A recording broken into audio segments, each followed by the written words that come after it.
প্রতীক দেখে আগে ভোট দেওয়ার প্রচলন ছিল, কিন্তু এইবার অন্তত বাংলাদেশের মানুষ ভালো প্রার্থী বেছে ভোট দিবে, এটা আমার বাংলাদেশের মানুষের উপর বিশ্বাস। সেই পুলিশ বলল কি জুলাই নামা, জুলাই নামা মানে কি? এই জুলাই এসেছিল বলেই তো এই জুলাইতে সকল রাজনৈতিক দলগুলো নিজেদের ব্যানার ছেড়ে সাধারণ মানুষকে সাথে নিয়ে নেমে এসে এই বাংলাদেশকে নতুন করে স্বাধীন করেছিল। আজকে একটা সুষ্ঠু নির্বাচন হবে। একটা ছেলে দাঁড়িয়ে আছে, 20 জন মিলে তাকে মারছে। একজন ভদ্রলোক ব্যবসায়ী বাসে উঠে যাচ্ছে, তাকে ওখান থেকে নেমে জুলাই নামা বলে টেনে হিচড়ে তাকে নামিয়ে পেটানো হচ্ছে। মোবাইল কিন্তু ফ্যাক্টর না, ফ্যাক্টরটা হলো ক্যামেরাটা। বিজ্ঞান ছাড়া এখন মানুষ কোথাও চিন্তাই করতে পারে না। সেই জায়গায় মোবাইল 400 গজের মধ্যে ঢুকতে পারবে না, মোবাইল দিয়ে তো আর ভোট কারচুপি করে না কেউ। কি এমন যোগাযোগ? একজন ভোটার কি ভোট দিতে গিয়ে বলবে ধানের শীষ কোন জায়গায় ফোন করে? একজন ভোটার কি বলবে দাঁড়িপাল্লা কোন জায়গায় ভোটের? যে ভোট দিবে যেখানে, সে তো ডিসিশন নিয়েই যাবে। রাইট। আসসালামু আলাইকুম প্রিয় দর্শক, মাহবুব সৈকত প্রত্যেককে আমন্ত্রণ জানাচ্ছি মাই টিভি সংলাপে। দর্শক যে যেখানেই রয়েছেন, হাটে মাঠে ঘাটে পথে প্রান্তরে, নগর কিংবা গঞ্জে, নিশ্চয়ই আপনাদের আলোচনা এবং আপনাদের প্রচারণায় ব্যস্ত রয়েছেন। আলোচনায় হচ্ছে শীর্ষে রয়েছে আগামী জাতীয় সংসদ নির্বাচন। আগামী মানে একদম দোরগোড়ায়, হয়তোবা এই মুহূর্তে আপনাদের বিভিন্ন জায়গায় প্রচারণা চালাচ্ছেন প্রার্থীরা। আপনারাও প্রার্থীর যারা সমর্থকরা রয়েছেন তারাও হয়তো ভোটের হিসেব নিকেশ করছেন দেশে কিংবা প্রবাসে বসে। আমরা সেই হিসেব নিকেশ করার পরে আসলে কোন দিকে গড়াচ্ছে ভোটের মাঠ বোঝার চেষ্টা করব। স্টুডিওতে উপস্থিত রয়েছেন দুজন আলোচক। পরিচয় করে দিচ্ছি, আপনাদের পরিচিত মুখ, বিএনপি নেত্রী সাবেক সংসদ সদস্য নীলুফার চৌধুরী মনি, স্বাগত জানাচ্ছি আপনাকে। ধন্যবাদ। আমার ডান পাশে রয়েছেন এনসিপির যুগ্ম সদস্য সচিব অ্যাডভোকেট হুমায়রা নূর, আপনাকেও স্বাগত জানাচ্ছি। প্রিয় দর্শক, প্রথমেই আমরা আজকের আলোচনার শুরুতেই একটু আজকের বহুল আলোচিত একটি বিষয়, তা হচ্ছে ইসি নির্বাচন কমিশন থেকে একটি বিষয় নীতিমালা বলা হয়েছে, যেটি নিয়ে ব্যাপক আলোচনা সমালোচনা। এই সিদ্ধান্ত প্রত্যাহারের ইসি সচিব, সিনিয়র সচিব বলেছেন। আমি একটু প্রথমেই নীলুফার চৌধুরী মনি, এই ব্যাপারটা আপনার মন্তব্য শুনতে চাই। এ ব্যাপারে জামাত এবং এনসিপির পক্ষ থেকে এখন পর্যন্ত তীব্র প্রতিক্রিয়া জানিয়েছেন। প্রতিক্রিয়া পরে আমরা শুনবো, আগে আপনার মতামত শুনতে চাই। ধন্যবাদ আপনাকে। যারা শুনছেন আমার শুভেচ্ছা অভিনন্দন, আমার সহ আলোচককে শুভেচ্ছা। দেখেন, এটা আমি জানি না আমার দল কি বলবে, বাট আমার কাছে এটা ভালো ঠেকেনি। 2026 সালের যখন বিজ্ঞান তুমুলভাবে ঊর্ধ্বে, বিজ্ঞান ছাড়া এখন মানুষ কোথাও চিন্তাই করতে পারে না, সেই জায়গায় মোবাইল 400 গজের মধ্যে ঢুকতে পারবে না, মোবাইল দিয়ে তো আর ভোট কারচুপি করে না কেউ। মোবাইলটা মানুষের সিকিউরিটির ব্যাপার এখন, মোবাইলটা মানুষের যোগাযোগের মাধ্যম এখন। তো আপনার কি এমন যোগাযোগ? একজন ভোটার কি ভোট দিতে গিয়ে বলবে ধানের শীষ কোন জায়গায় ফোন করে? একজন ভোটার কি বলবে দাঁড়িপাল্লা কোন জায়গায় ভোটের? যে ভোট দিবে যেখানে, সে তো ডিসিশন নিয়েই যাবে। এখন একজন ভোটারকে ওইখানে কোনো সমস্যার মধ্যে পড়লো, বা একজন সাংবাদিক সমস্যার মধ্যে পড়লো, সবচেয়ে দরকার সাংবাদিকদের। তারা যখন সমস্যায় পড়বে তাদের হেল্প করবে কে? জানবে কিভাবে যে বাইরে যারা আছে প্রত্যেকটা দলেরই তো লোকজন থাকবে।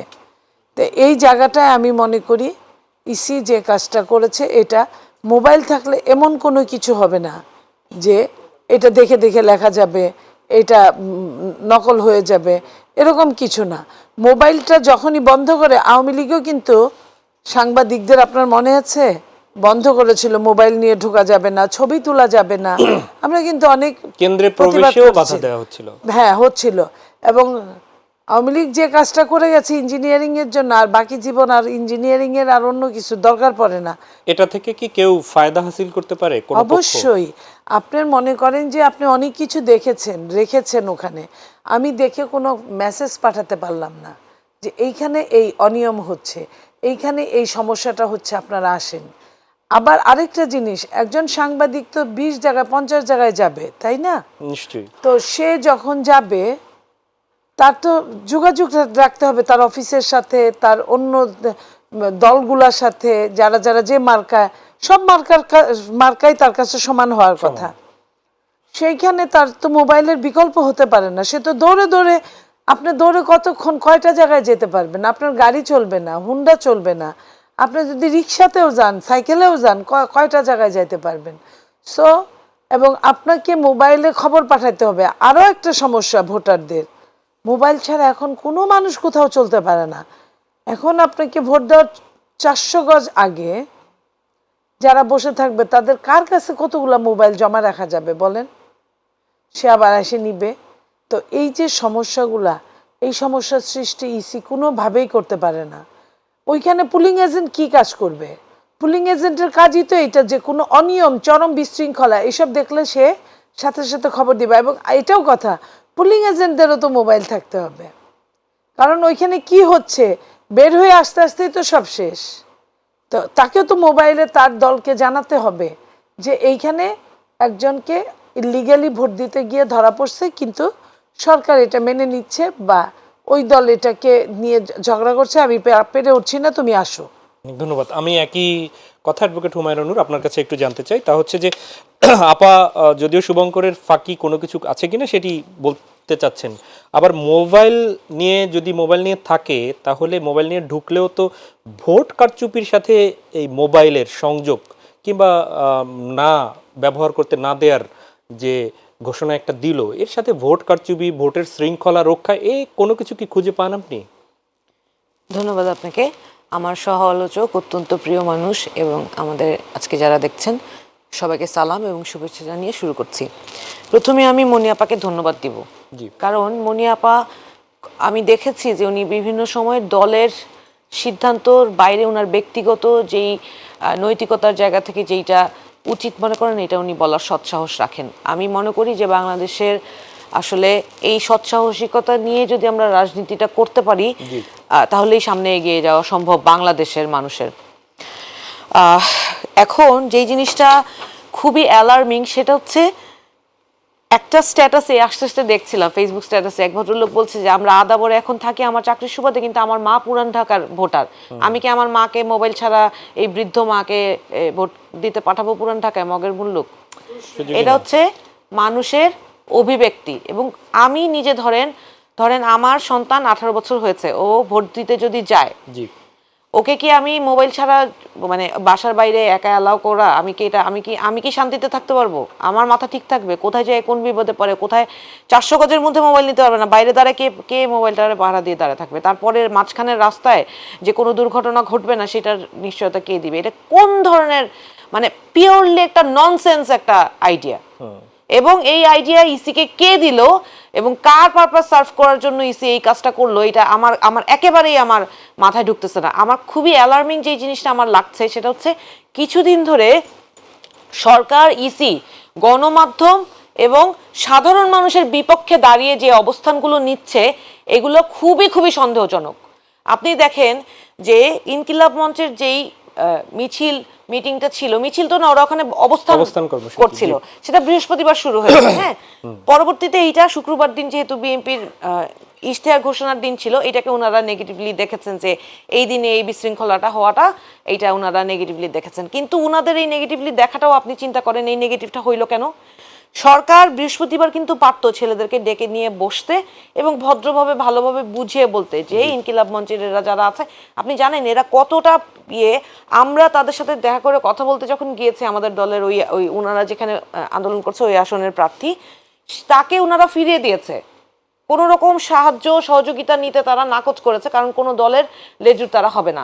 সেই ছেলেদেরকে সরকার ডেকে বুঝিয়ে বলতে পারতো না যে আমরা রাজনৈতিক দলগুলোর সাথে কথা বলবো, তাদের কাছে কমিটমেন্ট নিব যে হাদির হত্যার সুষ্ঠু তদন্ত এবং বিচার হবে, এবং তারা যেই দাবি করছে সেই দাবিটাও কিভাবে আদায় করা যায় সেটা নিয়েও জাতিসংঘের সাথে আলাপ করব। বৃহস্পতিবার কি তারা এই কাজটা করতে পারতো না? করলো না। পরদিন কি করলো? একেবারে মোস্ট আনপ্রপোর্শনেট ফোর্স ইউজ করে এদেরকে ওখান থেকে অবস্থান থেকে সরানোর চেষ্টা করা হলো।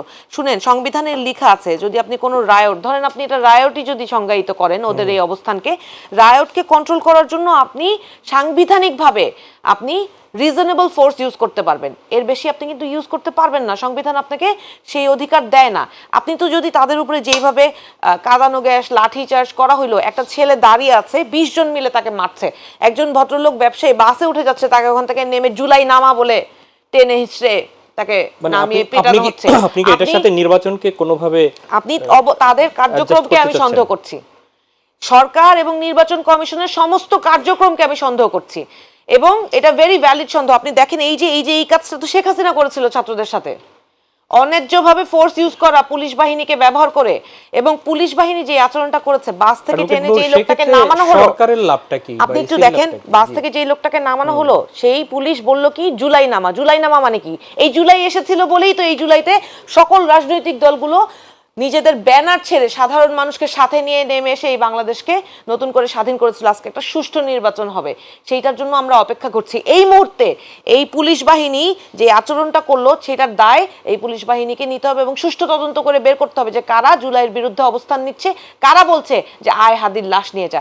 এবং আপনি দেখেন তার পরবর্তীতে সেনাবাহিনীর একটা টিম, বাংলাদেশ টাইমস নামে একটা বোধহয় অনলাইন পত্রিকা, ওনাদের প্রিন্টেড কপি আছে কিনা আমি জানি না, আমি অনলাইন পেজটাই আমি দেখি, উনাদের পুরো অফিস ভর্তি সাংবাদিকদের তুলে নিয়ে গেল ইন্টারোগেশনের নাম করে। এটা কি করতে পারে? এটা স্বাধীন বাংলাদেশে হইতে পারে? অবাক করা বিষয়। আর আজকে আমরা গতকালকে যেটা দেখতে পেলাম সেটা হচ্ছে এই যে 400 গজের মধ্যে নাকি সাধারণ ভোটাররা এবং কোনো রকম সাংবাদিকরা নাকি মোবাইল নিয়ে যেতে পারবে না, অথচ সারা বিশ্বে এমনকি আমেরিকায়ও ভোট যখন হয় তখন মোবাইল দিয়ে এই এই সাংবাদিকরা কিন্তু তাদের যেই কর্মকাণ্ডগুলা সেইটা পর্যবেক্ষণ করা বা রিপোর্টিং করা সেই কাজটা করে। তাহলে এই সিদ্ধান্তর পিছনে কারা আছে, কার উদ্দেশ্য সার্ভ করছে? আমার তো সন্দেহ হচ্ছে এই সরকার আসলে নামতে চায় না। মানে আপনি এর মধ্যে সরকার নিজেরাই থেকে যেতে চায়, এইটার উদ্দেশ্যই? না না না, না হলে এই ছক্কাটা কি কোনো উদ্দেশ্য? রাজনৈতিক দলের রাজনৈতিক জোটের পক্ষে বিপক্ষে যায় এই সিদ্ধান্ত? আমি যদি এখন এই মুহূর্তে থেকে বলি যে সরকার কারো পকেটে ঢুকে গিয়েছে, ইসি কারো পকেটে ঢুকে গিয়েছে, তাদের পারপাস সার্ভ করছে, সেইটা তো আমি বলতেই পারি। কিন্তু আমার তো মনে হয় যে কারো পকেটে ঢুকে যাওয়াটাও তাদের নিজেদের পারপাস সার্ভ করারই উদ্দেশ্যে। সেটা কি আপনি নাকি তারা এনসিপির সাথে নিজেরাই আছেন? থেকে যেতে চায়? এনসিপি জোটে ঢুকে যায়নি, সেটি কি হলফ করে বলা যায়? আমাদেরকে তো কোনোভাবেই সহযোগিতা করছে না। আমরা প্রতিদিন নানান রকম অভিযোগ নিয়ে যাচ্ছি, সেই অভিযোগ শুনে বলে যে হ্যাঁ দেখছি, করব, এআই রিলেটেড ইস্যু দেখতে হইলে তো 24 ঘন্টা এইটা পর্যবেক্ষণ করার লোক লাগবে। তাহলে পর্যবেক্ষণ করার লোক নিয়োগ দেন, এক্সপার্টস নিয়োগ দেন। আপনারা দায়িত্ব নিচ্ছেন কেন? নির্বাচন যদি আপনারা সুষ্ঠুভাবে, আপনাদের নির্দেশনায় লেখা আছে যে এআই দিয়ে ভুল কন্টেন্ট বানানো যাবে না, নোংরা কন্টেন্ট বানানো যাবে না, তাহলে সেগুলো যখন হচ্ছে সেটা নিয়ে অভিযোগ করছি, আপনারা বলছেন যে কি 24 ঘন্টা লোক নিয়োগ করা লাগবে। তাহলে সেই লোক নিয়োগ করার যদি সক্ষমতা না থাকে তাহলে নির্বাচন আয়োজন করলেন কেন? তাহলে কাদের পক্ষে যাচ্ছে এই সিদ্ধান্ত? ভোট কেন্দ্রে শুনেন, কারো মোবাইল থাকবে না? আমি আমার সহজ উত্তর শুনেন। জি, এই নির্বাচনের আয়োজন জনগণের বিপক্ষে যাচ্ছে, সহজ কথা। যেখানে জনগণের বিপক্ষে যাচ্ছে সেখানে কার পক্ষে যাচ্ছে এটা দেখার দরকার নাই, সহজ উত্তর। এটা আমার পক্ষেও না, কার পক্ষে যাচ্ছে সেই উত্তর দিয়ে আমি নির্বাচনের আগের দিন কাউকে আর গান্দা করার কথা বলতে চাই না। এটা জনগণের বিপক্ষে যাচ্ছে, জনগণের স্বাধীনতার বিপক্ষে যাচ্ছে। মনিয়াপা আপনার কাছে আসি। সেটি হচ্ছে যে এখানে নিশ্চয়ই বা নিঃসন্দেহে একদম তো ভোট কেন্দ্র সবগুলো প্রত্যন্ত অঞ্চল থেকে শুরু করে ভোটার বা ইসির হিসেবেও, আইনশৃঙ্খলা বাহিনীর হিসেবেও সারা দেশেই ঝুঁকিপূর্ণ কেন্দ্র আছে। অত্যাধিক ঝুঁকিপূর্ণ ঢাকা শহরেও রয়েছে। আমাদের হিসেব অনুযায়ী ঢাকা কেন্দ্রেও 2131টি কেন্দ্রের মধ্যে 37টি অধিক ঝুঁকিপূর্ণ বলছে। এটি হচ্ছে অধিক, আবার ঝুঁকিপূর্ণও আছে। তো এইসব কেন্দ্রে সব ঠিক আছে, তাদের পুলিশ অথবা বিভিন্ন বাহিনী থাকবে, কেউ একদম আমরা তো সব ফেরেস্তা হয়ে যায়নি। সুতরাং এই যে কেউ যদি ভোট চুরি করতে চায়, কেউ যদি ব্যালট টেস্ট সিল মারতে চায়, মানে জাল ভোট, সেক্ষেত্রে এই যে মোবাইল নিয়ে যাওয়া না যাওয়া, এই মোবাইল থাকাটা কত? মোবাইল নেওয়ার সাথে ভোট চুরি করার কোনো সম্পর্ক নাই। ভোট চুরি করার, আমার দৃষ্টিতে, ভোট যদি আপনি চুরি করতে চান, আপনি চোখের ইশারায় অনেক কিছু হয়। চোখের ইশারা ওইখান থেকে বেশিক্ষণ দূর না, আপনি বের হয়েও এটা কথা বলতে পারেন। ভোট থেকে বের হয়ে যারা বের হয়ে বাইরে আছে তারা কি আলোচনা করতে পারে না? ভোটের কক্ষে গিয়েই মোবাইল দিয়ে আর কি আলোচনা? মোবাইল দিয়ে কি ভোট ড্রপ করা যায়? আমি এটা মনে করি না। আমার কাছে মনে হচ্ছে, কিন্তু একটা তো বিষয় আছে, তা হচ্ছে যে এখন মানুষের হাতে হাতে স্মার্টফোন, স্মার্টফোনে নেটের কল্যাণে এখন সামাজিক যোগাযোগ মাধ্যমে কোনো অনিয়ম হলে তুলে তো ধরা যায়, সেটি থেকে তো বঞ্চিত হবে। এটা থেকে তো বঞ্চিত হবেই। আমি তো এই কথাটাই ওটাই বলছি। বলেছেন আপনি, জি। আমি এটার জন্য আমার কথা হচ্ছে যে কোনো অন্যায় সবার জন্য অন্যায়, যে কোনো ন্যায় সবার জন্য ন্যায়, তবে অন্যায়কারীর জন্য হয়তো কষ্ট হতে পারে। এখন আমার কথা হচ্ছে সরকার কিন্তু এই যে ইঞ্জিনিয়ারিং এর ঊর্ধ্বে না, সরকার কিন্তু সন্দেহের ঊর্ধ্বে না। জি। সরকার এই ধরনের এটাকে সরকারকে বুঝিয়ে বলতে হবে সরকার কেন মোবাইলটাকে অফ রাখবে বা বন্ধ যে ঢুকতে দিবে না মোবাইলকে, এটা সরকারকে বুঝিয়ে বলতে হবে। যে যদি জনগণ বুঝে, ভোটার যদি বুঝে ওয়েল, ভোটার যদি না বুঝে সরকারকে ওই জায়গা থেকে সরে এই আসতে সিদ্ধান্ত হবে। সরে আসার জন্য আলটিমেটাম দিয়েছে আন্দোলনে যাওয়ার ইসি ঘেরাও করার এনসিপির আহ্বায়ক, কতটা সন্ধ্যা যৌক্তিক পর্যন্ত। মনে করেন? আমি আমি আমার কথা হচ্ছে ভোটের জন্য এই যে কথাটা নূর বললেন যে তাহলে তাদের ভোটের এই জায়গাটা ভোট না করার ইচ্ছা আছে সরকারের, এই কথাটা বললেন। আমার কাছে এরকমই মনে হয়। ভোটের 2 দিন আগে এটা তো নির্বাচনী শর্ত যখন জুড়ে দিয়েছিল তখনই তো এটা বলতে পারতো মানুষ। মেন্টাল একটা কিন্তু প্রিপারেশন নিতে নিতে একটা টাইম লাগে। কিন্তু সিদ্ধান্ত তো ইসির, সেখানে সরকারকে আমরা দোষারোপ কেন করছি? ইসি কি সিদ্ধান্ত দিয়েছে নিজে? দিচ্ছি ইসির এই ইসি মন কি করা সিদ্ধান্ত দিয়েছে এই দিতে পর্যন্ত? বলছে কি ইসিকে? ইসি তো সরকারের উপরেই ছেড়ে দিছে। সরকার যখন ইসির দায়িত্ব যাওয়ার পরে সরকার যখন বদলি বাণিজ্য করে, বদলি করে, যখন বিমানের ডাইরেক্টর নিয়োগ করে, যখন একজনকে হাদির হত্যার বিচার না করে হাদির ভাইকে আরেকখানে চাকরি দেয়, হাদির ফ্যামিলি কি চাকরি চাইছে যে আমাকে চাকরি দাও? এগুলা যখন সরকার এইসব করে তখন তো সরকারের কোনো ইসি কিছু বলে না, যে খামোশ। তাই ইসির কি ক্ষমতাটা আছে? 18 তারিখের মধ্যে ক্ষমতা হস্তান্তরের ঘোষণাও তো আছে সরকারের পক্ষ থেকে, সর্বোচ্চ 18 তারিখ। এগুলা বলে সরকার, তো অনেক কিছুই বলে, কোনটা বলে আর কোনটা করে আপনি সেটা দেখেন। এই যে এই 2টা দিন ভীষণ ক্রুশিয়াল একটা সময়, নির্বাচন হতে দেওয়া বা হতে না দেওয়া। তো আমরা চাই নির্বাচনটা হোক। নির্বাচনটা হওয়া বাংলাদেশের জন্য ভীষণভাবে জরুরি। এটা প্রত্যেকেই, দেশপ্রেমিক যে কোনো মানুষ এটা ফিল করে।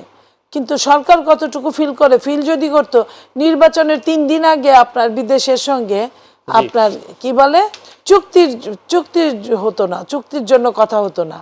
তো এই জায়গাগুলো থেকে বোঝা যায় যে সরকার এখানে কতটুকু ক্ষমতা প্রয়োগ করছে। আমি মনে করি এখনই এই আপনার সঙ্গে কথা বলতে বলতে সরকার বা ইসি সরকার, সরকারি ইসি দুইজন পরিপূরক প্রমাণ করে দিয়েছে ইতিমধ্যে। তারা প্রমাণ করে দিক যে আমরা জনগণের মঙ্গল চাই, জনগণ চেয়েছে, এটা আমরা এই জায়গাটায়। অনেক ধন্যবাদ হুমায়রানুর। নির্বাচন ঘিরে নিরাপত্তার কি কোনো ঝুঁকি দেখছেন? যদিও ডিএমপি কমিশনার আজকেও নিশ্চিত করেছেন যে কোনো নিরাপত্তার ঝুঁকি নেই, এবং মানে নিরাপত্তা বাহিনীগুলো কোনো রাজনৈতিক দলের হয়ে কাজ করবে না বা যেন কেউ করাতে না চায় সেটিও বলেছেন। একটা মজার ব্যাপার খেয়াল করেছেন? মোবাইল সাথে নিতে পারবে শুধু হচ্ছে পুলিশের ইনচার্জ এবং নির্বাচন সুরক্ষা অ্যাপ ব্যবহারকারী আনসার বিডিবি বাহিনী। এই যে আনসার বাহিনী কারা?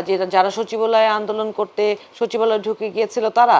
এবং এই পুলিশ বাহিনী কারা? যারা এই 2 দিন আগেও অন্যায্যভাবে আনপ্রপোর্শনেটলি মানুষকে নির্যাতন জুলুম করেছে। এই পুলিশ কারা? যাদের পুনর্বাসনের জন্য যথেষ্ট ব্যবস্থা এই সরকার এই 1.5 বছরে নেয় নাই, এবং তাদের মধ্যে এখনো ক্ষোভ আছে বলে তারা বাস থেকে মানুষকে নামিয়ে গালি দেয়, আয় হাদির লাশ নিয়ে যা, জুলাই নামা, এই পুলিশরা।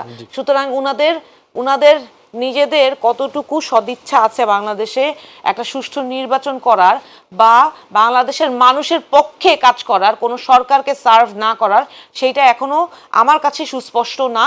কারণ আমি 2 দিন আগেও যা দেখেছি তাতে এই পুলিশ বাহিনীর, আমি মনে করি তাদের আমূল পরিবর্তন দরকার। কি পরিবর্তন? সংস্কার দরকার, যেখানে তারা একনিষ্ঠভাবে পুলিশ এবং প্রশাসন শুধুমাত্র বাংলাদেশের মানুষকে সার্ভ করবে।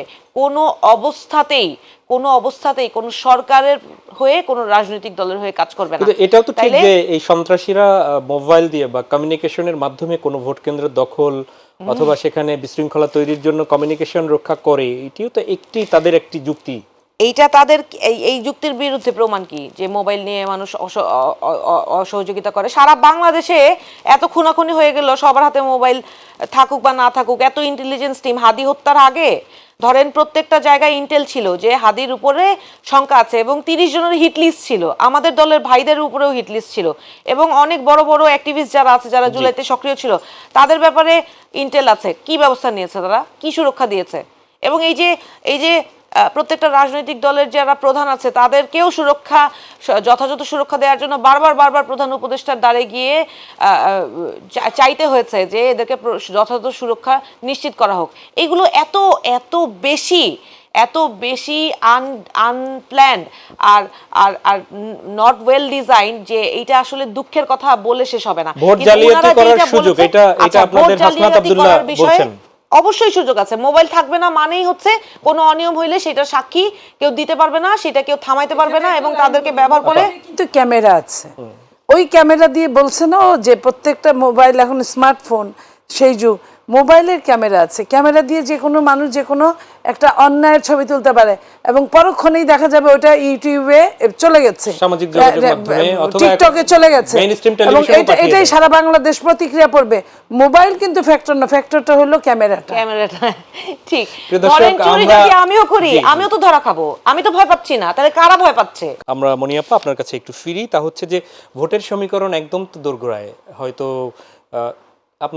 আমাদের কাছে যতটুকু হিসেব আছে বিএনপি জোট যারা আছে সেখানে মাত্র জোটের জন্য 8টি আসন, একটা বাতিল বিএনপির প্রার্থীর, তার মানে 299 298, একটা তো স্থগিত, 98টি আসনে ভোট হচ্ছে। বিদ্রোহ যদিও প্রায় শতখানেক বিএনপির মধ্যে বিভিন্ন জায়গায় রয়েছে নানাবিধভাবে, জামাত প্রায় 200 নিজেরা, এছাড়া প্রায় 100 হচ্ছে তাদের জোটের। আপনারা জোটে দিয়েছেন 8টা, জামাতের জোটে প্রায় 100-র মতো। তো ভোটের সমীকরণের যে জায়গায় শেষ মুহূর্তে এসে, সেটি তো ঠিকই আছে, রাজনৈতিক কর্মী হিসাবে বিএনপির নেত্রীর দিকে টানবেনি, এরপরে একটু জটিলতা বা মানে সহজ কঠিনের জায়গাটা একটু শুনতে চাই সমীকরণের জায়গাতে। দেখেন, ভোটের সমীকরণ অতি সহজ। ভোটের সমীকরণ আওয়ামী লীগকে আমরা যাই বলি, ফ্যাসিস্ট বলি, স্বৈরাচার বলি, আওয়ামী লীগের তো একটা সাপোর্ট ছিল, বেশ মোটামুটি স্মার্ট সাপোর্ট ছিল।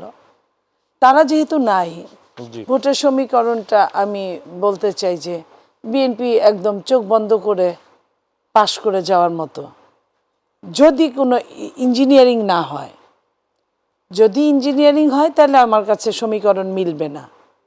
ইঞ্জিনিয়ারিং না হলে বিএনপি ধরেন 270 থেকে 280টা সিট পাওয়ার কথা, 270 থেকে 280টা, যদি ইঞ্জিনিয়ারিং না হয়। প্রাক নির্বাচনী তো অনেকগুলো জরিপ হয়েছে, আমি ওই জরিপগুলোর কথা বলছি না, আমি তারপরও একটা জরিপে আজকে হয়েছে, যেহেতু সেখানে আমি একটু বলি, আপনি আপনার কথা বলবেন।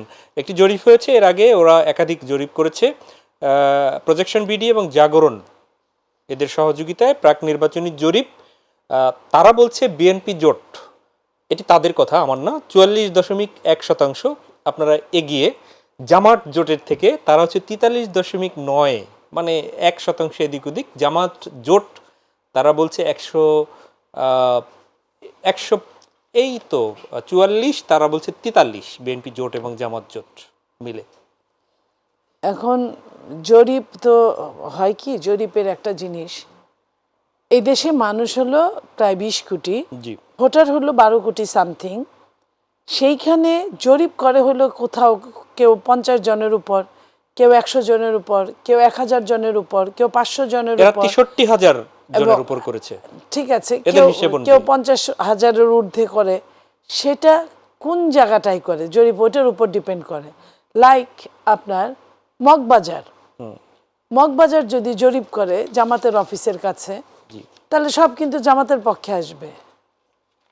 যদি আপনার নোয়াখালী জোনে, এইখানে অনেক আপনার অফিসের পাশেও নোয়াখালী রাত থাকে, এইখানে যদি করে তাহলে বিএনপির পক্ষে অনেক আসবে। বিএনপি বস্তিতে যদি করে তাহলে চোখ বন্ধ করে বিএনপির আসবে। আরেকটা যদি আওয়ামী লীগের জন্য করে, ওইখানে দেখা যাবে যে বলবে ভোট দিতেই যাব না, 50%। সো এইটা ডিপেন্ড করে কে জরিপটা করছে, তার মেন্টালিটিটা কি। আমি একটু আপনার সহযোগিতার জন্য বলি, সেটি হচ্ছে যে আরও একটু সহযোগিতা, সেটি হচ্ছে আপনার এখানটায় ওনারা যে তথ্য দিয়েছে, সেই তথ্যের আলোকে নগর কেন্দ্রিক ওনারা প্রতিটি কেন্দ্র বেস ওনারা জরিপে এনেছে, সেখানে নগরে বেশি বিএনপির ভোট এবং পুরুষের ভোট তাদের বেশি, গ্রামে বেশি জামাত জোটের ভোট এবং নারীদের ভোট তাদের বেশি ওভারঅল। এবং ইন্টারেস্টিং হচ্ছে বিএনপির ভোটের ক্ষেত্রে বেশি দেখানো হলেও আসন কিন্তু জামাত জোটকে দেখানো হয়েছে 105টি, বিএনপি জোটকে 101টি, অন্যান্য মিলে আছে 19টি। মানে এই 19টি ভাগ্য নির্ধারণ আমি করবে। আপনার 105 আর 101 হলো 206, তো 19টা তো হয় না, 206 হইলে 94টা আরো বাদ থাকে। না, অন্যান্য জোট আছে, অন্যান্য হ্যাঁ। ইসলামী আন্দোলনটা তো সহ আমি অন্যান্য, আপনাকে জি। বলি এবং যে এই জরিপগুলা স্ট্যাটিস্টিকলি আমি এগুলার কোনো বিশ্বাস করি না। অনেকেই দিয়েছে, আপনি এটা তো দিয়ে গেল, আপনি বললেন অনেকেই দিয়েছে বিএনপি 70% পাবে, রাইট, হ্যাঁ, জামাত 30% পাবে, 25% পাবে। অনেকেই দিয়েছে বিএনপি 60% পাবে, জামাত 40% পাবে। অনেকেই বলেছে বিএনপি জামাত কাছাকাছি পাবে। তো এইগুলা জরিপের, একজনের জরিপের সঙ্গে আরেকজনের জরিপ দেখবেন আকাশ পাতাল মিলছে না।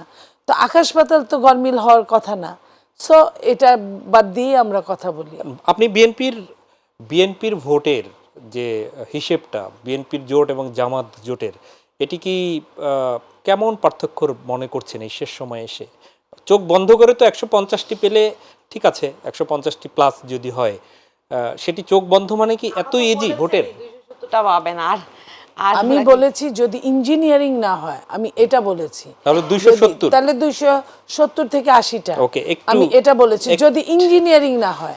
হুমায়ুন আন্নুর আপনার কাছ থেকে একটু শুনুন। আচ্ছা, এই বাংলাদেশে এইবার ভোটে একদম গণজোয়ার হবে এবং মানুষ সবাই এখন জানে যে 17 বছর তারা যেই দুঃশাসনের মধ্যে ছিল, যেভাবে নিপীড়িত হয়েছে এবং তাদের নিজের ভোট নিজে দিতে পারে নাই। এইবার যদি শুধু মানুষ নিজের ভোট নিজে দিতে পারে, তাহলে আসলে কেউ দল দেখে, আমার মনে হয় হ্যাঁ এটা ঠিক যে প্রতীক দেখে আগে ভোট দেওয়ার প্রচলন ছিল, কিন্তু এইবার অন্তত বাংলাদেশের মানুষ ভালো প্রার্থী বেছে ভোট দিবে, এটা আমার বাংলাদেশের মানুষের উপর বিশ্বাস। সুতরাং আমি কোন দল কতটুকু ভোট পাবে এইটা আমি বলতে চাই না। আমি বাংলাদেশের মানুষের কাছে বরং এই জিনিসটাই আবার পুনরায় আবেদন করতে চাই যে দল মত নির্বিশেষে, বিএনপিতে অনেক ভালো মানুষ আছে, আমি তাদেরকে অনেক শ্রদ্ধা করি, আমি তাদের সারা জীবন কষ্ট করে রাজনীতি করতে দেখেছি।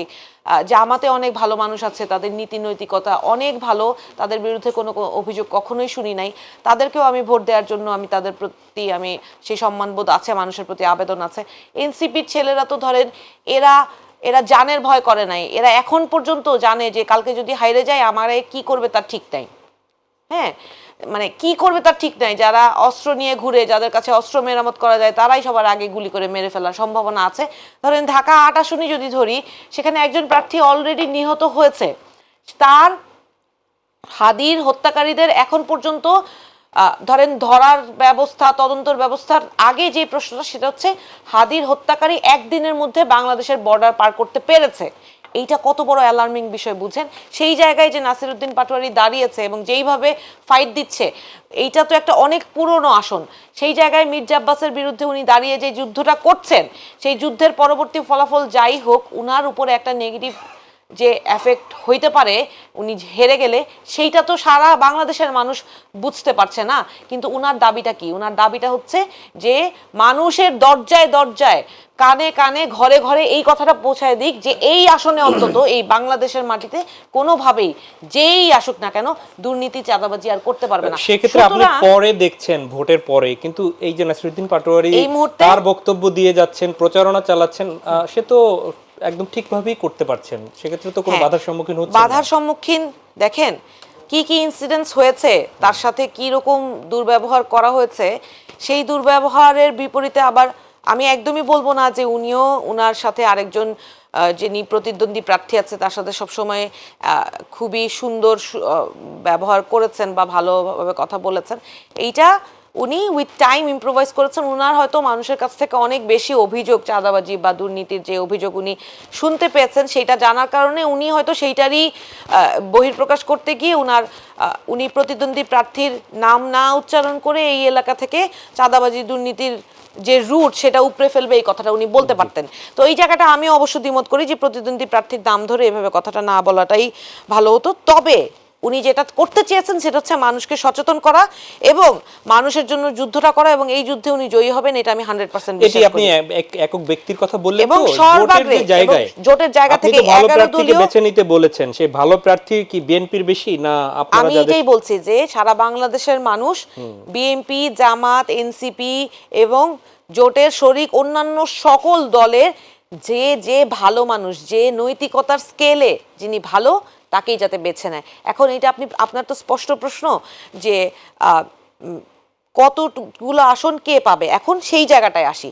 ধরেন সুষ্ঠু নির্বাচন যদি হয় এই বাংলাদেশে, এই প্রথমবার মানুষ যদি নির্বিঘ্নে নির্ভয়ে নিজের ভোটটা নিজে কাজ করতে পারে, তাহলে পৃথিবীর কেউ পারবে না যে নিজ নিজ আসনে সবচেয়ে যোগ্য এবং ভালো মানুষটাকে ঠেকিয়ে দিতে। ভালো মানুষটাই জিতে আসবে।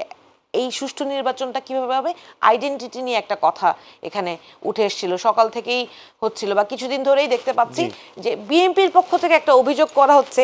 এটা আমার কাছে খুবই একটু আসলে হাস্যকরও লেগেছে, অবাকও লেগেছে যে ওনারা বলছেন প্রচুর বোরকার অর্ডার দেয়া হচ্ছে।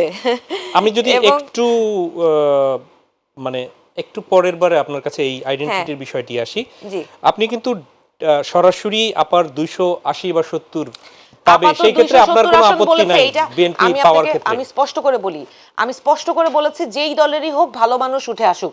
এবং আপা মানে যে রাজনৈতিক দলের 80 আসন তারা পাবে, 270 কিংবা 80। এটা তো ওনাদের দলে 270-80 ভালো মানুষ নাই, এটা আমি দুঃখের সাথে বলছি। কারণ উনি নিজে নমিনেশন পায় না। উনি পাইলে আমি বলতাম যে 270 জন ভালো মানুষ আছে, উনি এখানে আমার সামনে বসে আছে। আমি এটা এখানে অন এয়ার বলে যাচ্ছি। ওইখানে ওনাদের দলে 45 জন ঋণ খেলাপি আছে, দ্বৈত নাগরিক আছে 20 জন, তাইলে তো 65 জন এখানে এমনি বাদ হয়ে গেছে। আমি যে এই কথাটা বলবো, আমার সেই বলার সুযোগটা কি ওনারা রাখছেন? আমার দুঃখের জায়গাটা তো এইখানে যে এত প্রবীণ একটা দল, উনাদের দলে এত এত যোগ্য প্রার্থী, অথচ উনারা যোগ্য প্রার্থীদেরকে বঞ্চিত করে, যারা অর্থের বিনিময়ে, আমি সেই দিন একটা শোতে সিনিয়র সাংবাদিক জনাব এম এ আজিজ উনি স্পষ্ট করে বলেছেন যে সব চান্দাবাজদের নমিনেশন দিছে, যারা টাকা দিছে 10 কোটি 20 কোটি 100 কোটি 200 কোটি তাদেরকে নমিনেশন দিছে। ধরেন এই কথাটা এখন বললে এখান থেকে বাইরে হয়ে বাসা যেতে পারবো কিনা আমি জানি না, কারণ টাকার তো অনেক দাম, টাকা দিয়ে অনেক সহিংসতা করা যায়। কিন্তু দুঃখের কথা হচ্ছে যে আমি এই বাংলাদেশে, ধরেন আমাদের পরিবারেও তো বিএনপি করা মানুষ আছে না? আমরা যখন এনসিপি করিনি তার আগে কোনো না কোনো দল তো করেছি।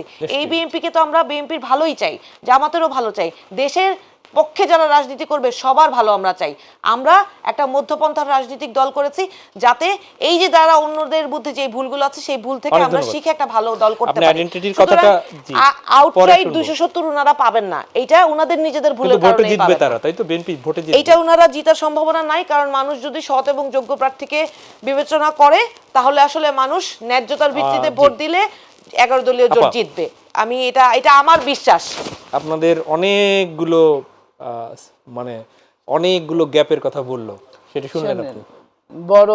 বড় যদি হয়, বয়সে হোক সম্পর্কে হোক, বড়দের অনেক কথা শুনতে হয়। তারা তাদের মতো, এটাই গণতন্ত্র। গণতন্ত্রের বিউটিটা এখানেই। আমি বলছি ভোট যদি মানুষ দিতে পারে, কেন্দ্রে যদি যেতে পারে, ভোট যদি ইঞ্জিনিয়ারিং না হয়, ভোট মানুষ কিন্তু খুব হিসাবটা আমি আপনাকে বুঝাই। জি, মানুষ আপনি দাঁড়িয়েছেন, আপনাকে পছন্দ করে না, কিন্তু আপনি অনেক বড় দলের একজন, এটাও বুঝে।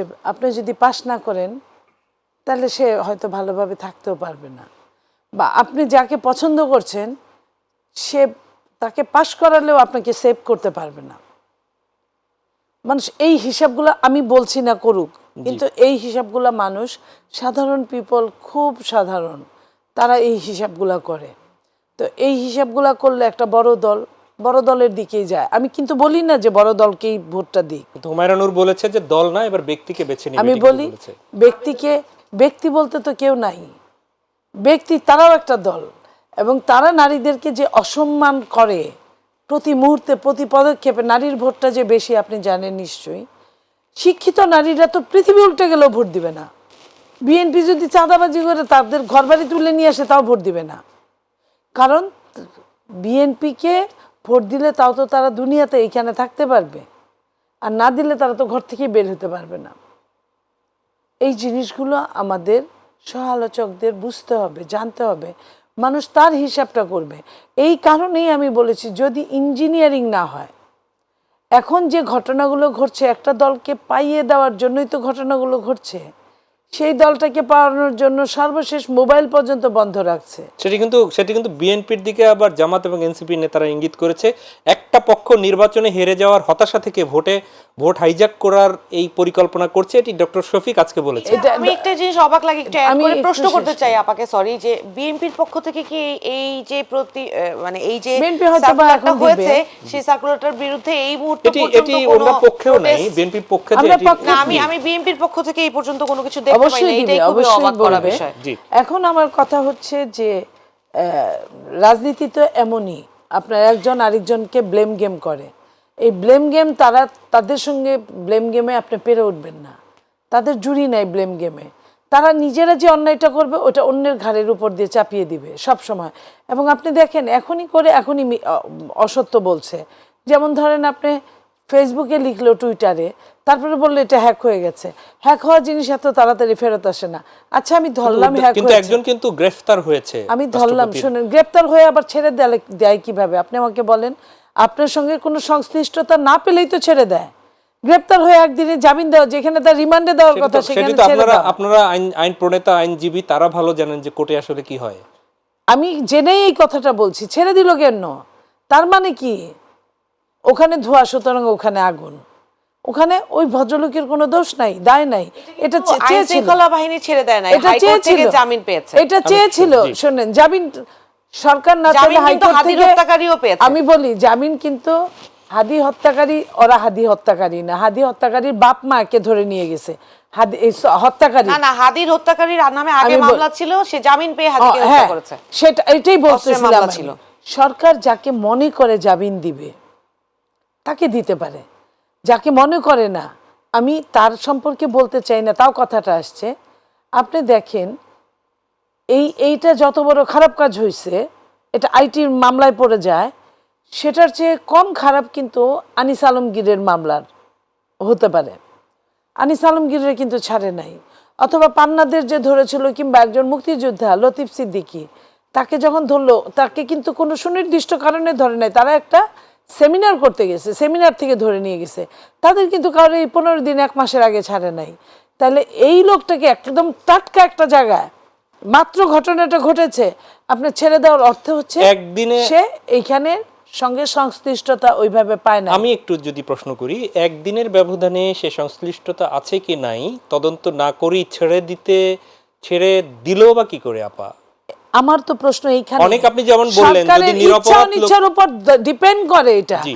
প্রমাণের উপর ডিপেন্ড করে এটা, তাহলে নিশ্চয়ই তাদের কাছে ওই লোক যে সংশ্লিষ্ট এটা প্রমাণটা ছিল না, বিধায় ছেড়ে দিতে হয়েছে। ঢাকা 8 নিয়ে হুমায়রা নূর কিছু কথা বলেছেন। হাইকোর্টের জামিন, জি। হ্যাঁ শোনেন, হাইকোর্টের জামিন করতেও তো 1 সপ্তাহ লাগার কথা, পরের দিনই ছেড়ে দেওয়ার কথা না। যাই হোক, আপনি ঢাকা 8-এর কথা বলেছেন, একটু আমি যেহেতু আমি শেষ পরে তোমার সময় বলো। জি।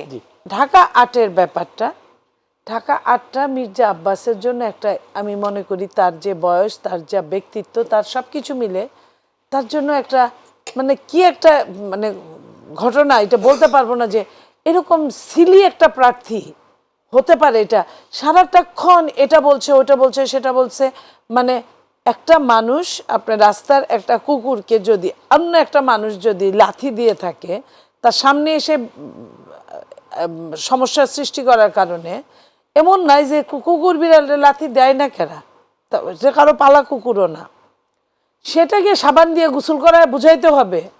আপনি দেখেন রাজনীতি কোন পর্যায়ে চলে গেছে। সেটাই হলে আমি হলে বলতাম যে একটা কুকুরকে যে লাথি দেয় সে কতটা ভালো মানুষ, এটা আমি বলতাম। কিন্তু তা সেই কুকুরকে খুঁজে বের করে আইনা সাবান দিয়ে গোসল করানোর অর্থটা কি? আপনার মারলো ডিম, আপনার হাত ভেঙে গেল, পা ভেঙে গেল ডিম মারাতে। পৃথিবীতে ডিম কি এত শক্তিশালী যে হাত পা ভেঙে যায়? আপনার যে অবস্থা মির্জা আব্বাসকে যে অবস্থা করছে, মির্জা আব্বাসকে সহ্য করার জন্য আমি মনে করি বাংলাদেশের এই মুহূর্তে তাকে চ্যাম্পিয়ন পুরস্কার দেওয়া উচিত। এত জঘন্যপনা করা হচ্ছে। সেটা কিন্তু একটু শঙ্কা প্রকাশ করেছে, তাহলে নির্বাচনে হেরে গেলে নির্বাচনের পরে আবার তার উপর কোনো কিছু হবে আমি কিনা বলি, সেটি হুমায়রা নূর জানতে চাচ্ছেন। মির্জা আব্বাস কিন্তু তখন এখনো বলছে যে আমি তাকে কিছুই করব না, এবং করলে করতে পারতো, এটা আপনিও বুঝেন। না কিছু পারছি তার ধরতে, ইশারা। না পারছি গিলতে, এরকম একটু কথা না, তিনি কিছুই বলেছেন। করবে না, এটা একটা, আমরা এটাকে একটা ফানি হিসেবেই ধরে নিয়েছি। আপনি ওইখানে তো মেঘনা আলমও দাঁড়িয়েছে। তো এগুলো আমাদের কাছে মির্জা আব্বাসের এইটা ভাগ্যটাই আমি এবার পারবো এমন একটু। মনে হয়েছে। আমি আমরা শুনবো, আপনার এটাকে কথা শেষ ফানি হোক। গেম জি। হিসেবে মনে করি। এবং এই নাসির জি। পাটোয়ারি শুধু মির্জা আব্বাসকে ইলেকশনে দাঁড়াইছে দেখে বলছে তা না, ও বলে না কাকে, বলে না কি, ও সবাইকে সবকিছু, ওর ভাইরাল হওয়ার কথা, ওর যে কোনো মূল্যে ভাইরাল হতে হবে। তো ও এইভাবে বলে। ভাইরাল হয়ে কি ভোট টানতে পারবে? ভাইরাল হয়ে ভোট টানা যায় না ভাই, ভোট অনেক কিছুতে টানা যায় না। আমি আপনাকে বলি, ডাকসু নির্বাচনে 90-তে জি। আপনার কি বলে ফুটবল খেলোয়াড় ছিল যে খুব নামকরা, কায়সার হামিদ। কায়সার হামিদ, জি, লম্বা। কায়সার হামিদ যেমন দেখতে সুন্দর তেমন দল। ফুটবল অধিনায়ক। সে যে দিক দিয়ে হাঁটে, গোলাপ ফুল মার্কায় দাঁড়াইছে, যে দিক দিয়ে হাঁটে সেই দিক দিয়ে খালি মেয়ে মেয়ে আর মেয়ে তার চারপাশে ঘিরে রাখে। তো এরকম আমরা তো মনে করছি যে এটাই পাশ করবে, কিন্তু ভোটের বাজারে গোলাপ ফুলের যে কয়টা ভোট ওই কয়টাই সে পেয়েছে, এর বাইরে সে একটাও ভোট পায় নাই। এটা ভোটের হিসাবটা অন্যরকম। এই কারণেই আমি বলেছি যদি ইঞ্জিনিয়ারিং না হয়। হুমায়রা নূর, এনসিপি নেত্রী, আপনার কাছে। আচ্ছা, যেই জিনিসটা আপা বলছিলেন আমি এখানে একটা স্পষ্ট আভাস দেখতে পাচ্ছি। সেটা হচ্ছে আপা বারবারই একটা ভয়ের আভাস দিতে চাচ্ছিলেন।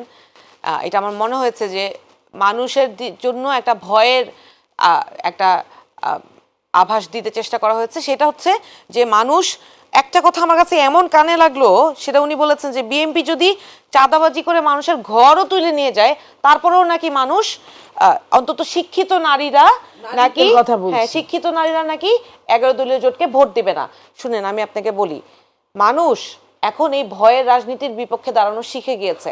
আজকে যদি এনসিপির যেই ছেলেদেরকে এত গালাগাল করা হচ্ছে বা তুচ্ছতাচ্ছিল্য করা হচ্ছে, হয়তো তারা তাদের ভাষাগত জায়গা দিয়ে নাসির উদ্দিন পাটোয়ারির নামে আপনারা অনেক অভিযোগ করতে পারেন, কিন্তু সে কিন্তু তার বয়ান ঘরে ঘরে পৌঁছে দিয়েছে। আজকে যদি আপনি নটরডেমে তার যেই নির্বাচনী যেই সাক্ষাতে সে গিয়েছে, সেখানে যে মানুষ বাচ্চা মানে নটরডেমের ছাত্রদের যে বাঁধ ভাঙ্গা যে উচ্ছ্বাস, সেটা যদি আপনি দেখেন, এবং প্রত্যেকটা জায়গায় সে যখন যেখানে হাঁটছে বা উপর থেকে মানুষ ফুল ছিটাচ্ছে, খাবার দিয়ে যাচ্ছে, এইটা আসলে আপনি ডিনাই করতে পারবেন না। সিলি প্রার্থী ফানি গেম, এই ঢাকা আসনের ফানি গেম বলছে আপা। এইটা যাই বলুক আপা যাই বলুক, দিন শেষে যেই বাজটা সে ক্রিয়েট করতে পেরেছে, যেই আওয়াজটা সে ক্রিয়েট করতে পেরেছে, এরপরে যে যত বড় ভয়ের সন্ত্রাসের রাজনীতি করুক না কেন, তার জন্য এই ভয়ের রাজনীতি করাটা কঠিন হয়ে যাবে। সেটি কি 11 দলীয় জোটে যারা আছে আপনারা সহ সারা দেশে সেটি পেরেছেন? 11 দলীয় জোটেরও কেউ যদি সারা বাংলাদেশের কোন জায়গায়, বিএনপি বলেন, আওয়ামী লীগকে কোলে নিয়ে নেওয়া বিএনপি বলেন, আর ওই 11 দলীয় জোটের কোন প্রার্থী বলেন, সারা বাংলাদেশে যে দুর্নীতি করবে তারই বিপদ আসবে এই ঘটনাটার কারণে। এই 1-8 আসনের নাসির উদ্দিন পাটোয়ারির এই সিলি কাজের যেটা আপনারা বলছেন, সেই সিলি বয়ানের আওয়াজ এত কানে পৌঁছেছে যে এরপরে দুর্নীতি করা এবং ভয়ের রাজনীতি করা খুব কঠিন হয়ে যাবে। সেটি আপনারা কি আওয়াজের মধ্যেই থাকবেন নাকি না, আমরা জিতে আসবো, এটা গোলও দিতে পারবেন? 12 তারিখে আপা যে কথাটা বলেছে সেই কথাটার আমি প্রথম অংশটুকুর সাথে একদমই একমত। যদি ইলেকশন ইঞ্জিনিয়ারিং কেউ ভয়ের এবং সন্ত্রাসের মাধ্যমে রিগিং করে ভোটের রাজনীতি কায়েম না করে, এই যে মোবাইল বন্ধ করা হয়েছে কাদের দ্বারা, এইটা এখন আমি একটু সন্দেহ পোষণ করছি। কারণ এই যে ইলেকশনের ভোট রিগিং করা, এইটা তাদেরই দরকার যারা আসলে ভয়ের রাজনীতি কায়েম করে মানুষের ভোটটা আদায় করতে চায়। দেখেন, মানুষ যদি এখনো ভয় পেয়ে ভোট দেয়, একটা জিনিস আপা উল্লেখ করেছেন, কোনো কিছু ঘটেছে বিএনপি কি ভয়ের রাজনীতির মতো? আমি আপনাকে বলি, ধরেন নারীদের বিষয়ে যেই ভয়টা মানুষের মধ্যে ঢুকানোর চেষ্টা করেছে এই বিএনপি এবং বিএনপি সমমনা যেই জোটটা, সেইটা এতটা অপ্রাসঙ্গিক। আপনি দেখেন যে যেই নারীদেরকে বলা হচ্ছে যে তাদেরকে ঘর থেকে বের হতে দেওয়া হবে না, ধরেন আমি তো কাজ করি, আমি জানি আমার দলের ভাইরা কখনোই এই কাজ করার সুযোগ নাই। জোটের প্রসঙ্গে যদি আসি, ধরেন জোটের একটা বড় অংশ হচ্ছে জামাতে ইসলাম। জামাতে ইসলামের আমিরের স্ত্রী, সন্তান, নারী যারা আছেন, ইভেন ডক্টর মোহাম্মদ আবদুল্লাহ তাহেরের স্ত্রী, একজন বাংলাদেশের প্রখ্যাত রেডিওলজিস্ট, তার মেয়েরা চিকিৎসা পেশায় আছে, শিক্ষকতা পেশায় আছে, এবং আমাদের সাথে টকশো করে জামাত ইসলামের যে আপারা, ওনারা অনেক হাই লেভেলের বিভিন্ন জায়গায় আছেন এবং উনারা এক একজনের জায়গা থেকে ভেরি হাইলি অ্যাকমপ্লিশড উইমেন এবং কিন্তু তাদেরকে নারীদের কেউ তো বাধা অসম্মানের দিচ্ছে না। অসম্মানের ব্যাপারটা বারবার জায়গাটাতে- কিন্তু আপা বলছেন। অসম্মানের জায়গাটাতে আমি আপনাকে স্পষ্ট করছি, আপারা বারবার করে এই কথাটা বললো যে টুইটারের পোস্ট, এটা নিয়ে মামলা হয়েছে, তদন্ত হয়েছে, তো একটা মামলা কিন্তু তদন্তে একটা মানে মিনিমাম এভিডেন্স না পাইলে কিন্তু মামলা ফাইলড হয় না, এবং ডিবি হেড কিন্তু স্পষ্টভাবে বলেছে যে এই হ্যাক হওয়ার প্রমাণ মিলেছে, বলে নাই? শুনেন নাই আপনারা? তারপরেও যদি এরকম প্রজ্ঞাবান রাজনীতিবিদদের মুখে টুইটারের কথা আসে, এটা খুবই দুঃখজনক। আপনি এইটা নিয়ে কথা বলা না বলে আপনি এইটা বলতে পারেন যে আল জাজিরায় কি বলেছে, তাইলে এটা সাউন্ডস মোর রিজনেবল। আমি সেইটার পক্ষে কিনা বিপক্ষে কিনা সেইটা আমি বলতে পারবো। টুইটারের যে হ্যাক হয়েছে সেটা ডিবি প্রধান নিজে বলেছে, মামলা হয়েছে, হাইকোর্ট থেকে কে বা কাহারা সহযোগিতা করে এই মামলার আসামিকে জামিন করিয়েছে সেইটা আপনারা তদন্ত করেন। কিন্তু এই যে আল জাজিরায় যে বক্তব্য দিয়েছে জামাতের আমির, যে জামাতে কোনোদিন তাদের দলে কোনো নারী আমির হইতে পারবে না, সেইটা হচ্ছে প্রশ্ন। এখন আমার প্রশ্ন হচ্ছে যে জামাতের প্রার্থীরা ভালো কি খারাপ সেইটা মানুষ বিবেচনা করুক, এইটা হচ্ছে আমার দাবি। কিন্তু আমি নিজে কি জামাতে ইসলামে জয়েন করব? বা যেই নারীদের কথা আমরা বলছি যারা সাধারণ ভোটার, সবাই কি রাজনীতি করবে? সবাই কি জামাতে ইসলামের রাজনীতি করবে? জামাতে ইসলামের রাজনীতি করে কি জামাতের আমির হয়ে যাইতে চাবে? তারা তো সাধারণ ভোটার। আপনি কেন মনে করছেন যে তারা জামাতের আমির হইতে পারবে না, এই দুঃখে তারা জামাতকে ভোট দিবে না বা এই 11 দলীয় জোটে ভোট দিবে না? তারা তো কাউকে কোনো মা বোনকে ঘরে পর্দা করে ভোট চাইতে যাচ্ছে দেখে কাউকে, ধরেন সে অন্যায় করেছে, ভোটার আইডি নাম্বার চেয়েছে, মোবাইল নাম্বার চেয়েছে, সেটা যে অন্যায় করে তাকে হেনস্থা করবে, তার মুখের কাপড় টেনে খুলে ফেলবে, পেটে লাথি দিবে, মাথায় কোপ দিয়ে মাথা ফাটিয়ে দিবে। সারা বাংলাদেশে এরকম 85টার বেশি ঘটনা আছে যেখানে বিএনপির নেতা কর্মী এবং সমর্থকদের দ্বারা এই পর্দানসীন মা বোনরা হেনস্থার শিকার হয়েছে, অথচ তারা এটা নিয়ে কিচ্ছু বলে নাই। কত লজ্জাজনক। তাহলে বাংলাদেশের নারীরা কিন্তু হিসেব করবে যে এই নারীরা কাদের কাছে সেফ এবং কাদের কাছে আনসেফ। এবং আপনি ফিজিক্যাল ভায়োলেন্সকে কোনোভাবেই আপনি কোনো রকম অভিযোগ দিয়ে ফিজিক্যাল ভায়োলেন্সকে আপনি ভ্যালিডেট করতে পারেন না, কারণ আপনি verbal violence is less offence than physical violence. Physical ভায়োলেন্সটা এত বেশি জঘন্য এবং মানুষ এত এই জিনিসটা দেখেছে যে এই জিনিসটা একসেপ্ট করে তারপরেও বিএনপির এই যে নির্যাতনকারী অপ্রেসরদেরকে ভোট দেওয়ার কোনো কারণ বাংলাদেশের সাধারণ নারীদের আছে বলে আমি মনে করি না। আমাদের জোটের যে প্রস্তাবনা সেইটা হচ্ছে জামাত এনসিপি এবং 11 দলীয় জোটের যে প্রস্তাবনা, সেখানে স্পষ্ট বলা আছে যে নারীদের উচ্চশিক্ষা এবং তাদেরকে কর্মক্ষম করার জন্য যেখানে যেভাবে প্রয়োজন সেইখানে আর্থিক সহায়তা থেকে শুরু করে তাদেরকে যথাযথ ট্রেনিং দিয়ে কর্মযোগ্য করে তোলা এবং কাজের সুযোগ তৈরি করার ব্যবস্থা তারা করবে। এবং একটা বিষয়ে প্রশ্ন এসেছে, সেই প্রশ্নটা হচ্ছে, সময় নাই তাই আমি তাড়াতাড়ি বলছি, সেটা হচ্ছে 5 ঘন্টার এটি আমি একদম শেষে আপনাকে একটু সময় দিব, তখন এর আগে নিয়ে যে জিনিসটা প্রশ্নটা আমরা এই যে আইডেন্টিটির প্রশ্নটা সুষ্ঠু ভোটের ক্ষেত্রে খুবই ইম্পর্টেন্ট। এই দুটো বিষয় আমি পরে যখন ফিরবো তখন বলবেন, একদম শেষে হয়তো কিছুটা সময় দিতে পারবো। আপা অনেকগুলো বিষয় বললো নারীদের, যদিও এর আগে জামাতের বিভিন্ন লোক বা টকশোতে আমরা দেখেছি যে নারী কার্ড খেলা হচ্ছে, এটি বলছে এখানে ফিজিক্যাল এবং ডিজিটাল দুই জায়গায় যে হ্যারাসমেন্টের যে বিষয়টি, সেটি কি কোনোভাবে নির্বাচনের আমি আপনাকে বলি, আমি এত কিছু বলবো না, ইলেকশন সামনে, আমি বেশি কিছু বলতে চাই না, শুধুমাত্র, এবং ভাইরাল হওয়ার ইচ্ছাও আমার নাই।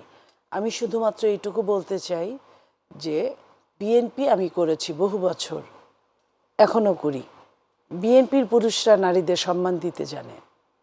বিএনপির পুরুষরা অন্য দলদের মতো নারীদের সঙ্গে, হ্যাঁ আপনার মূল্যায়ন কম করতে পারে, বাট সম্মানের জায়গায় কিন্তু অপমান করে না।